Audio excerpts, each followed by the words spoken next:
You, listen, you're drowning. Panic. Get your brain around this one. I don't like people who bottle out. You're fired. You're fired. You're fired.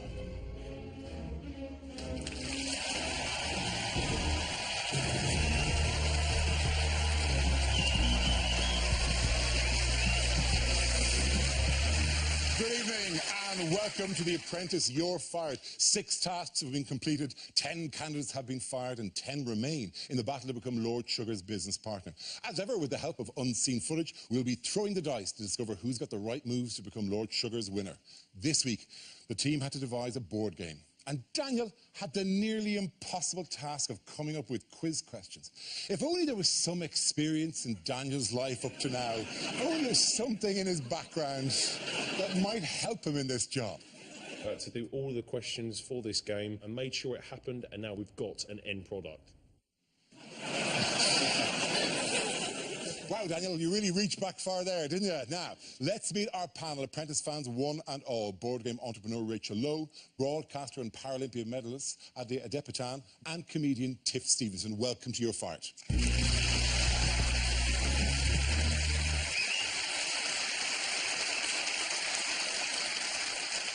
Tonight's task of creating a new board game left one candidate's relationship with Lord Sugar at an end.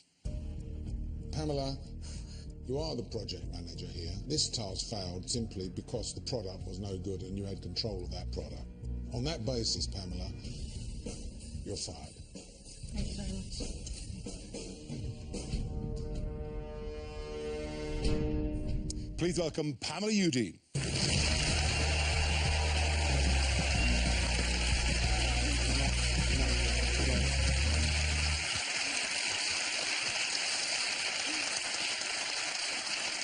Pamela, you look delighted now. You look as if you're in good mood, but you weren't at that moment, were you? You were very disappointed. I was gutted, but I saw it coming. You did see the board game. Yeah, the board game isn't great. We will, at some length, go through that board game, I think. Yeah. But I mean, you must have thought either of these two people might go. It might not be me. Oh, I thought it was Daniel that was going, simply because he does quiz nights for a living. That's what he does. He knows that's where his expertise are. So I thought I was out of the bad zone, but obviously I wasn't. Okay. Pamela, you became team leader this week, but sadly you didn't play your cards right for Lord Sugar. I'd like to give Pamela a go. I think based on we haven't seen you in a leadership position, it might be nice to see how we go. My favourite idea would be the relationship board game. The game itself seems pretty sexist to me. It might come across as a bit sleazy. I think a good team leader needs to know how to listen. If somebody got this out at a party, I'd probably leave. I definitely think we're going to go with the relationship, an executive decision that I have to make fast. I made the executive decisive decision to go with relationships. There's no point going to a focus group if you completely ignore what they say. I'm not sure that we would take any of it. It's a definite no. I am absolutely livid. The thoughts of these guys more or less match exactly what the market research had said. Oh, wow. Clearly the product was not liked by retailers, was not liked by the focus group, and there's a big error there. When Mark turned and said, I'd like to give Pamela a go, right? No, I purely mean within the context of the game, right? Well, you're not tempted to go, well, Mark, that's very sweet, but frankly, there's a time and a place. Well, Mark said, I think Pam should have a go. You're not tempted to go, well, interesting you say that, Mark, because I believe you should have a go. In hindsight, I probably should have stepped up and said that, but I was just so excited by the task itself, and I think I was focused on getting the group back together as a team, more so the task in itself. So I was like, I can really build this team again, because we did fall apart in task 5. It was, you know. Yeah. And I didn't see kind of the task being the challenge. I was more like, yes, let's build a team here. Yeah, okay. Now, designing a board game is not a trivial thing.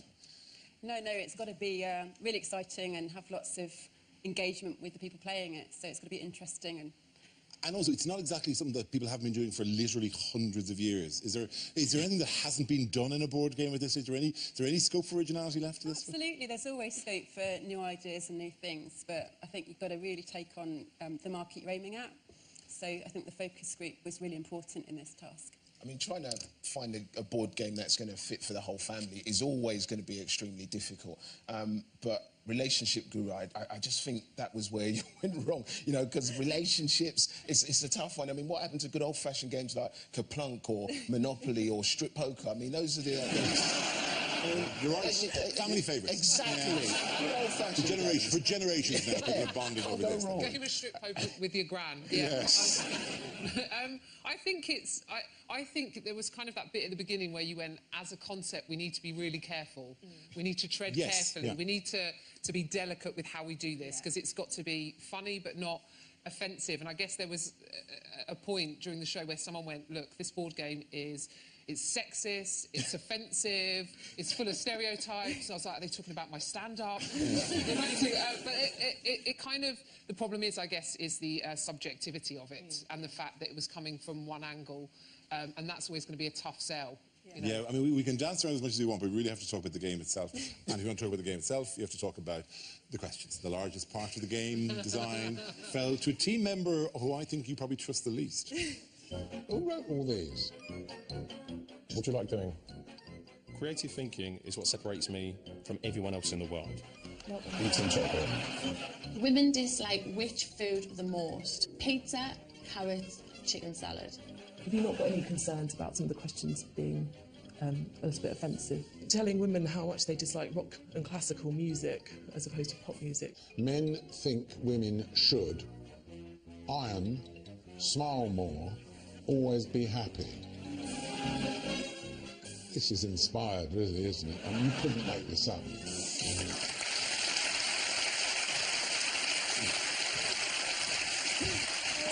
Yeah, well, you've not seen this since, have you? This is the actual box of the Relationship Guru. The thing that I raised, the initial question that it raises is a very straightforward one, which is he exposing himself to the two people here? Is that what he's going, hey, yeah, all right, I'm hanging around, my trousers are down, this is very relaxed, I am the Relationship Guru, I know how these things work. Is that why they look as unhappy as they do? You know what, I haven't got a clue. When I saw that, when it came back, I was mortified. I just thought it was absolutely atrocious. But then they all looked so happy with it. They were so pleased, and I felt so bad going, really? Are you happy with that? Mark said that is, I think it's the greatest picture I've ever seen. He said this. Deluded, very deluded. Of all pictures, you know, Earth from space, you know, like a muscular man holding a baby. Famous images. This is it. This is the #1 picture of all time. There's so many of these. These are great. How many of these did you read? I'd say I read about 2 of them. A woman would choose what for a first date? Walk on the beach. Spa treatment, a trip abroad. A trip abroad? How creepy is that? Oh, so nice. I'm so glad you could meet me. Did you bring your passport? You know, maybe Daniel was talking from experience. Maybe he has experience. That's how he rolls. This is the worrying thing about his experience, right? Couples generally get itchy feet in their relationship after 6 months. 1 year, 3 years. 3 years is the one with the definite answer, right? Did you not feel like, Daniel, we really got to talk?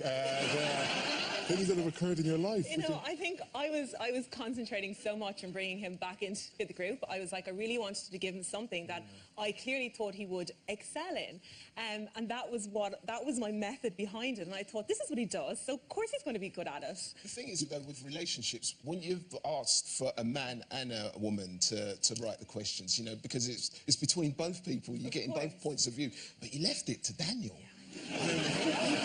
This one's amazing. It says, what do women expect for an anniversary? A box of chocolates, taken to the cinema, or a star named after them? Jesus, every year. I mean, I'm going to offer another alternative, a divorce. Those are the kind of suggestions. I mean, the difference between a box of chocolates and a star named after you is quite vast, isn't it? Yeah. This one's great. What do men find most cringy? Women who burp at the table, women who swear, or women who can't dance? And what is that all that women who can't... you so can't all dance? 3 of those. Yeah. No, but he found a woman who does all 3. She's a keeper. That's a Maria right there. If she can dance and burp at the same time, nice. See her? I'm the luckiest guy in the world.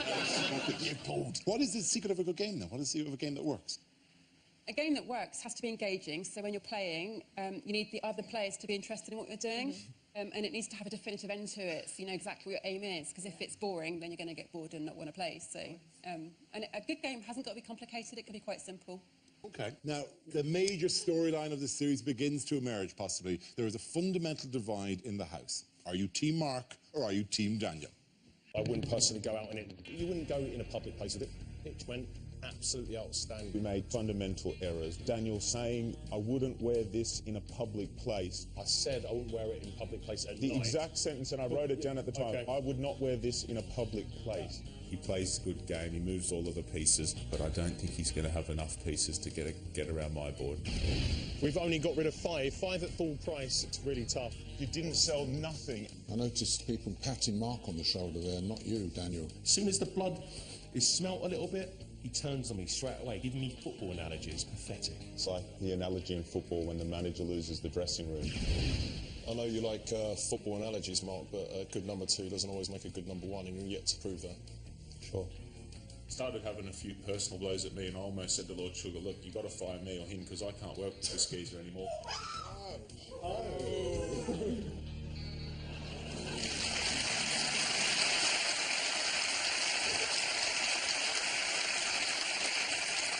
I'm guessing that you're Team Mark in this? I didn't take sides. I really tried my hardest to bring them both together, but I think I got caught in the crossfire with them. There was so much going on between them. They really did not kind of see eye to eye on anything. One said black, one said white, and it was just trying to bring them together as a team that I tried to invest in. But it just shouldn't have done that, because they're just a hopeless cause, the both of them. Really? Are you enjoying this as a clash? Oh, I'm loving it. I actually feel for you, because getting stuck in between 2 egos is quite difficult. But it's been interesting, because I think Mark is actually quite sneaky. I think he's playing a long game. I think he's being really, really clever. But again, this week, another classic Mark metaphor, which was it's kind of hard to fly like an eagle when you're amongst a bunch of turkeys, and you go, it's the opposite, Mark, because turkeys can't fly, mate, and you're the only one that can. Yeah, so if anything, it's going to flatter you even more. You're going to look like an even better eagle, because they're all turkeys, yeah. I equal the one, he's playing a game, moving his pieces around the board, but will he have enough pieces to go around my... Where's that going, Mark? Where's that... Surely you only need one piece to go around the board, you know? And another one this week, when he was trying to pitch the game, he said, you don't have to be a rocket surgeon to play this. Adi, are you enjoying this clash? Yeah, I am. It's interesting. I kind of feel a little bit sorry for Daniel, because I think in the early stages he got hit by a broadside from the team, and the team sort of turned against him. And I think more than any other series I've seen in this one, once the team turns against you, once you lose them, it's all over. And I think his confidence is gone. He's been called deluded. He's been called, a fantasist. He must feel like he's on the ropes, about to be knocked out. But you see, he was. He genuinely thought he sold 2 tickets in Task 5. He didn't. Like, he didn't sell tickets. And he genuinely believed the things he was saying, which was quite concerning. I think it was his game plan, like, is to very much ostracise himself so he can work on his own. I do believe that, you know, he's tactically doing that. I do. I think, and he's doing it very well. I actually felt sorry for you. I felt like you were set up at the beginning of this episode. I very much felt like Mark went, I don't do board games, and I thought, no, you just bore people. That's what you do. But I did, because he kind of nudged. He was the first person to suggest the relationship idea of a game. And he also suggested that you put yourself forward, and then he kind of sort of... he's an amazing salesman. I mean, he really knows how to polish a turd. That's what we see. You know, he did sell it, but I do feel he set you up a little bit, so I feel for you a little bit there. I mean, yeah, he did. But, you know, these things happen, and, you know, I don't regret it for the world. You know, I had an amazing time. When he nominated you, were you slightly disoriented by the fact he simply, a moment ago, said, I don't have a family, as if he had been sent like Superman from a distant planet. I merely emerged. I emerged from a meteor to live among you for this last while.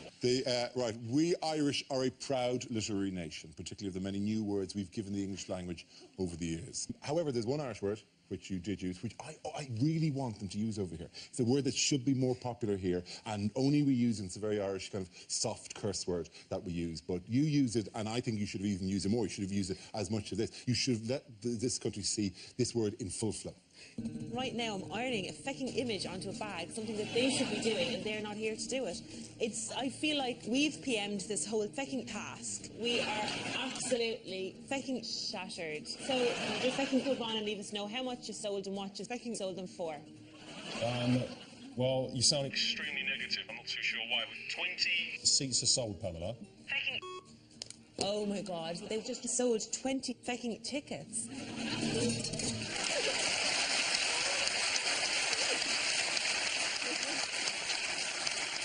To be fair, we did add 1 or 2 or 3 or Just 7. 1 or 2, yeah. That particular list. OK, brace yourself, Pamela, as we're going to hear what Lord Sugar and your former colleagues have to say about you. Pamela's failure was she didn't listen to others, and that brought about the failure of the task, because the product was wrong. And for a marketing person, she should have known much better. It was her decision to have a relationship game. I think that she's responsible for it. We ended up with a theme we didn't want and a concept that wasn't good enough. To let Dan loose as a relationship guru, I think that's a bit of a questionable decision in my opinion. I hope Pamela has learned from this process. I sincerely wish her well. But this was an ideal task to prove you could bring a product to market, and Pamela didn't deliver, which is why she had to go. Does that frustrate you? Slightly, yeah, it does. I think as a marketeer, we all know that, yes, market research is key. But if we were to all listen to it, we wouldn't have any creative, products. And I think that's what I was trying to do. I was really trying to think outside the box. So it does frustrate me because I don't think it was the ideal task for me, and I don't think I got to shine as well as I could have. OK. What was your business idea for Lord Sugar? My business idea was a consultancy for people with dyslexia. So I'd go into schools and give workshops on dyslexia. Are you going to carry on doing some of that work? Definitely. I grew up in an education system that failed me. I didn't do so well in school, and I didn't get the help that I needed. So I'm very passionate. So I'm definitely going to take it forward. OK, cool. Good for you. Did you go into the boardroom? You know those things in the boardroom? You have a slight stutter, I see, and I know it can be nerve-wracking. Yeah. You went into the boardroom with that? I know, yeah. I know. I think it's something that I've learned how to control over time. As a child, I didn't make too many friends because I could never talk to anybody. But I think with time, it's got easier, and I've trained myself to stammer less. But of course, I mean, to sit in front of Lord Sugar and to try and get something out, and you're there and you're thinking, is it going to come out? Is it going to come out the right way? So it's a bit nervous, yeah. Okay, because honestly, from watching 6 episodes, I thought you couldn't shut up. So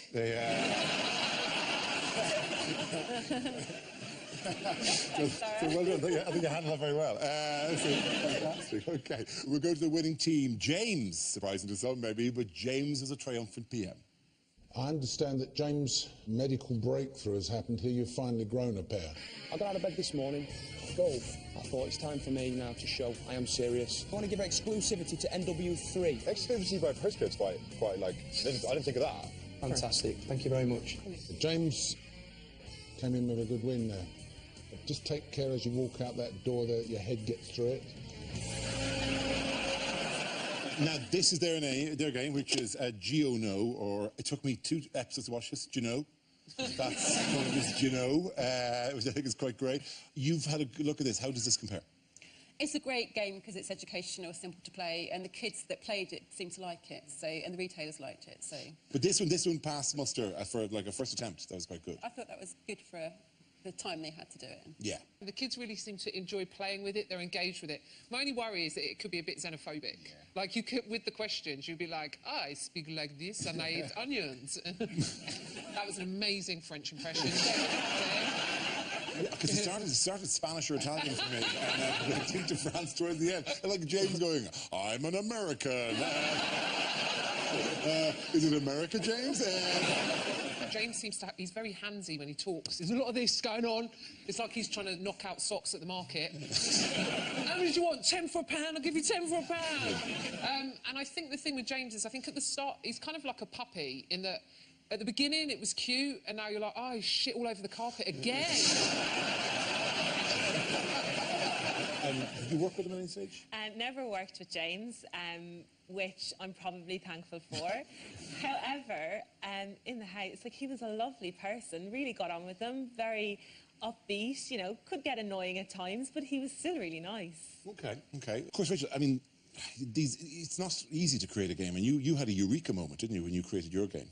I did. I was a taxi driver, and I stopped at some traffic lights, and I thought red light must turn, and that's how I had the idea. So Literally, you thought, I could turn this into a game? I imagined my taxi being a playing piece on a board, and all the destinations I was travelling to being ones you find in a game, and created Destination London. So you create, and so it became like a small map of London that you drive a taxi around. Yeah, it did, and we've just launched the 10th anniversary edition. It's like a modern Monopoly type thing, because you can then do it for different cities all over the world. Yeah, we've done all the capital cities, regional games like Portsmouth, Southampton, licensed games, Harry Potter, Downton Abbey. But if you'd said to me 10 years ago I'd be, you know, have a company with, you know, nearly 30 editions, I couldn't have imagined any of that. So, but it is a tough industry, and I'm really proud of where we are now with it. Okay. Now, Bianca caught her attention last week when she told a group of potential tour customers that they were her last appointment and lost money because of it. This week, she gave away the kingdom for a measly 6 sales. I'm Bianca. We can offer you exclusivity within your borough, so that obviously is a selling point for you, because you're going to be the only ones that have it around here. Which borough were you giving exclusivity? Westminster. It's the worst borough Westminster. to do that. Westminster contains the biggest concentration of retailers, I would say, in the whole of Europe. I think you've made a sale. 6 at 16. Amazing. Brilliant. That is silly business. We can't use Westminster? How come you've done that? Is she crazy? You know what, you couldn't make this up. In board game terms, you have sold Mayfair and Park Lane for a £5. Yeah. Were you stunned when you saw that happening? Yeah, I completely agree with Lord Sugar. I think she was probably gutted that she suggested that. It is, you know, you've got your Hamleys and your Harrods, and you're excluding all of those really major retailers for a box of 6. So I don't understand at all why she did that. Is it a thing? Do people offer exclusivity? It happened a few times in this show. It's actually a really, really good idea, and especially if you're launching a new product, if you give a store exclusivity. But you do that, like with Destination London, Hamleys had exclusivity, and we sold thousands of units within that one store, and then got nationwide publicity. But you don't give exclusivity for a box of 6. I didn't understand that at all. So if you're dealing like with the most famous toy shop in the world, maybe they get exclusivity, but Bob's Toys and Knickknacks doesn't get to own it for all of them like there. I want to go Bob's Toys and Knickknacks. Oh, it's a treasure trove. They get everything before anyone else gets it. Bob demands exclusivity on everything. The last thing you want to do is make a mistake like that when you're in James's team. He was like, "You did what?" I mean, he went absolutely bonkers. And, but I think she's on the edge, though, isn't she, Bianca, after last week and then this week? It's weird because she came across very, very well in the debate with Jane. She generally comes across very well, but just has made a couple of flaws, and you know, and people tend to remember that stuff and turn it against it. Might be the pressure of the people that she's around, because it's a very pushy group, you know, and you can discombobulate you a little bit as well. And I think she felt that. Yeah. Good points in Scrabble that. Yes, excellent. Discombobulated me for a second there. Should get that checked out. Yeah. Even though James does annoy me, I think he was within his rights to be annoyed at Bianca for that mistake, because that was a really annoying mistake. Okay. It's very easy for us to sit here and criticise a candidate's decisions, but Tiff, as Mark would say, you not only talk the talk, but we've also made you walk the walk. I'm the best pitcher in the business. I can sell sales to a salesperson. I can sell milk back to a cow. I can sell underpants back to a nudist. I'm going to buy a wrecking ball and smash this into next week. Online retailer, high-end supermarket, bloke from the pub. Hi, I'm Tiff Stevenson. They call me the pitch bitch. I put it itching pitch. No, that sounds like I've got a yeast infection. This product is going to blow your mind holes wide open. Shh. I'm willing to put my balls on the line for this product. And trust me, my balls are massive. Let's cut to the chase. Let the monkey smell the biscuit. Are you in?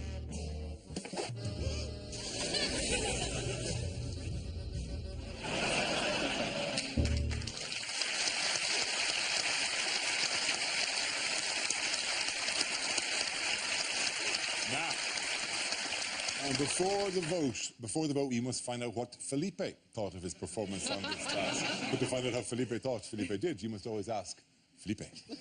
Felipe's board game idea is brilliant. I do not believe that Felipe has any blame in this task. I think that Felipe is a wonderful, brilliant salesman. That's Felipe. I love that. I love it so much. It's just so consistently brilliant. And that end line, I love it so much. We've grabbed the end line because it's a Dean Martin thing. When the moon hits your eye like a big pizza pie. That's Felipe. Maybe you can do that all right. Literally, I could spend the rest of my life doing that. When the world seems to shine like you've had too much wine. That's Felipe. But in this I'll have that as a ringtone. Okay. Felipe just comes across as a dote, comes across as very sweet, but never been brought. Like people respect him for what he does, doesn't they? Felipe is a gentleman, an absolute gent. He always talks sense. He's not playing a game. What you see with him is what you get. I mean, he is a dote. I absolutely fell in love with him. He was just so kind. Okay. As for the vote in this, it was yourself, it was Daniel, it was Lauren as the last three. Of those three, there's a choice that was given. Do you think Lord Sugar made the right decision? On this task, yes. Specifically on this side, but yes. Okay. Adi, what do you think? Yeah, on this task, definitely. I think you just got outmanoeuvred by Mark. Yeah, sorry, Pamela, I really like you, but I have to agree, you stuck by the concept, and the concept wasn't great. Sorry. Okay, well, let's throw it out to the audience. It's green for hired or red for fired. Did Lord Sugar make the right decision? It's fired, I'm afraid. Pamela, it is sad to see you go, but we have a small gift that we want to give you. But you have to earn it. So here's the question. Women like which of the following the most? I mean, so this is based on a game I got for Relationship Guru, so this is correct, right? So women like which of the following the most? Bags, shoes, or a running vest? This is the only three options, and you better pick the correct one. That's all I'm saying. Is that really what it says that on that really card? is. Your game says women like which of the following the most? Bags, shoes, running vest. Well, bags, obviously. Well, obviously, yes, it is. That was actually what was missing. Who wants a running vest? I know. It's ridiculous. Say whatever. Bags. Well, look at you. Because I spent feckin' ages ironing this.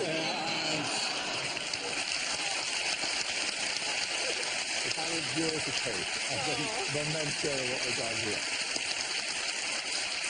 Paula, congratulations on making it to Task 6. Here are your highlights. 3, 2, 1. I'm 23 years old and I know exactly who I am and I know exactly what I want to do. Something that's going to nip in at the waist. We need 2 pockets. The sleeves are going to be full length. We're not taking a stab in the dark here. We do know what we're doing. I'm not really concerned about hurting somebody's feelings. Short skirts on or short dresses on, it's not going to really matter. 2 bags, that's 50 kg.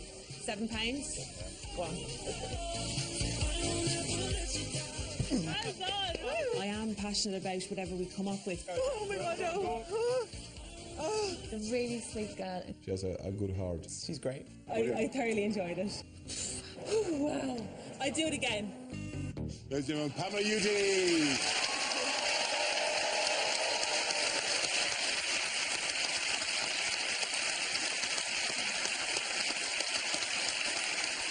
That's it for tonight's show. Thanks to all of my guests. Please go to our website at bbc.co.uk/apprentice, where you'll find some of the questions from the Relationship Guru. So have fun with that. Don't forget, you can also find us on Twitter and Facebook. Next week, the teams have to create a new soft drink for the American market, but who will discover that they're not to Lord Sugar's taste? Hi. Nice smile. I love the hair. You look great. I will work my nuts off like love water. That's not a phallic symbol in the centre, is it? Like how Katie's drawing it now. Splash. What dog would you be? Well, hi, I'm James. I'm for coffee. What was that? That's the most boring advert I've ever seen. I thought it was like borderline tragic. Bland, insipid, dull. That'll be next Wednesday, and I'll be joined here after that by the entrepreneur Richard Reid, Lord Sugar's scary inquisitor Claude Littner, and comedian Catherine Ryan. We'll see you then. Good night.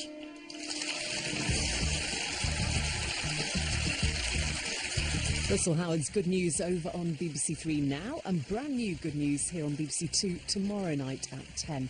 Newsnight is next, discussing the fake shake and the latest on today's comet landing next.